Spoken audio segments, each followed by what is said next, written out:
राजस्थान के सूखे इलाकों में भानगढ़ का किला खड़ा है। यह रहस्य और डर से भरा हुआ जगह है।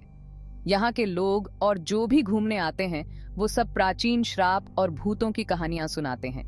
यह किला खंडहर में है, जो समय के साथ हुए किसी त्रासदी का प्रमाण है। भानगढ़ का किला 17वीं शताब्दी में बनाया गया था। यह कभी एक समृद्ध शहर था जो जीवन और खुशहाली से भरा था। अब यह खाली पड़ा है। यहाँ की खामोशी को सिर्फ टूटी खिड़कियों से आती हवा की आवाज तोड़ती है। कहते हैं कि सूरज डूबने के बाद कोई भी किले की दीवारों के अंदर रुकने की हिम्मत नहीं करता। भारतीय पुरातत्व सर्वेक्षण ने प्रवेश द्वार पर एक सख्त चेतावनी संकेत लगाया है। यह अंधेरे के बाद किसी को भी किले के अंदर रहने से मना करता है। भानगढ़ किले का इतिहास जितना आकर्षक है उतना ही दुखद भी है। इसे राजा माधो सिंह प्रथम ने अपने छोटे बेटे के लिए बनवाया था। यह किला मुगल वास्तुकला का एक अद्भुत नमूना था। इसमें ऊंची दीवारें, जटिल नक्काशी और सुंदर महल थे। भानगढ़ बस्ती राजा माधो सिंह प्रथम के शासनकाल में फली फूली। यह व्यापार का केंद्र था। दूर दूर से व्यापारी यहाँ आते थे, अपने साथ विदेशी सामान और कहानियां लेकर। लेकिन भानगढ़ की शांति और समृद्धि हमेशा के लिए नहीं रही। किंवदंती है कि काले जादू में महारत हासिल करने वाला एक शक्तिशाली जादूगर भानगढ़ की राजकुमारी से प्यार करने लगा। राजकुमारी रत्नावती अपनी सुंदरता और आकर्षण के लिए पूरे राज्य में प्रसिद्ध थी। उसकी आंखें हजारों सितारों की तरह चमकती थीं। उसकी मुस्कान सबसे अंधेरे कमरे को भी रोशन कर सकती थी। दूर दूर से राजकुमार उससे शादी करने के लिए आते थे। एक दिन राजकुमारी अपनी सहेलियों के साथ स्थानीय बाजार गई हुई थी। वह एक दुकान में इत्र देख रही थी। उसे पता नहीं था कि जादूगर दूर से उसे देख रहा है। वह उसकी सुंदरता पर मोहित हो गया था। जादूगर ने राजकुमारी का दिल जीतने के लिए अपने जादू का इस्तेमाल करने का फैसला किया।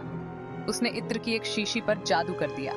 उसका मानना था कि अगर राजकुमारी ने इसका इस्तेमाल किया तो उसे उससे प्यार हो जाएगा। भाग 4। एक जादूगर का बदला। जैसे ही राजकुमारी दुकान से बाहर निकलने वाली थी, जादूगर एक फेरी वाले का भेष धारण करके उसके पास पहुंचा। उसने राजकुमारी को अपनी प्रशंसा के प्रतीक के रूप में वह जादुई इत्र भेंट किया। हालांकि राजकुमारी की वफादार दासी ने जादूगर के भेष को पहचान लिया और उसे कुछ गड़बड़ लगी। उसने बीच में ही रोक दिया और एक झटके में इत्र की शीशी को जादूगर के हाथ से गिरा दिया। शीशी जमीन पर गिर गई और टूट गई। क्रोधित जादूगर को एहसास हुआ कि उसकी योजना विफल हो गई है। क्रोध और अपमान से भरे हुए जादूगर ने राजकुमारी, किले और उसके निवासियों को शाप दे दिया।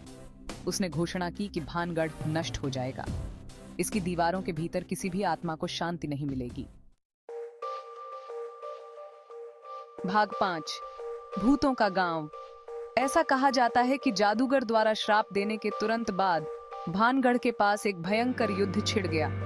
किले पर हमला किया गया और उस खून खराबे में राजकुमारी रत्नावती भानगढ़ की पूरी आबादी के साथ मारी गई। भानगढ़ के रहस्य को और बढ़ाता है कुछ ही किलोमीटर दूर स्थित कुलधरा का सुनसान गांव।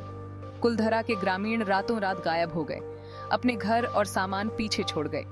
किंवदंती है कि कुलधरा के ग्रामीणों को भी उसी जादूगर ने शाप दिया था। डर के मारे वे अपने घरों से भाग गए, कभी वापस नहीं लौटे।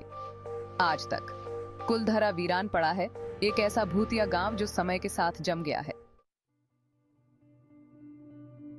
भाग 6। सच या अफवाह। सदियों से भानगढ़ किला भारत के सबसे प्रेतवाधित स्थानों में से एक के रूप में जाना जाता है। अजीबोगरीब घटनाओं, अस्पष्ट आवाजों और भूतिया आकृतियों की कहानियां प्रचलित हैं। कुछ आगंतुकों का दावा है कि उन्होंने अपने पीछे किसी की मौजूदगी महसूस की है, जबकि अन्य लोग बेजुबान आवाजें और चीखें सुनने की बात करते हैं। क्या भानगढ़ का किला सचमुच प्रेतबाधित है, जैसा कि किंवदंतियों का दावा है, या ये कहानियां महज अतिस्क्रिय कल्पनाओं की उपज हैं, जो किले के दुखद इतिहास और भयानक माहौल से प्रेरित हैं? सच्चाई जो भी हो, एक बात तो तय है, भानगढ़ किले का रहस्य उन सभी को मोहित और उत्सुक करता रहता है जो इसकी शापित दीवारों के भीतर जाने की हिम्मत करते हैं। अगर आपको ये वीडियो पसंद आया हो तो कृपया लाइक करें, शेयर करें और हमारे चैनल को सब्सक्राइब करें। धन्यवाद।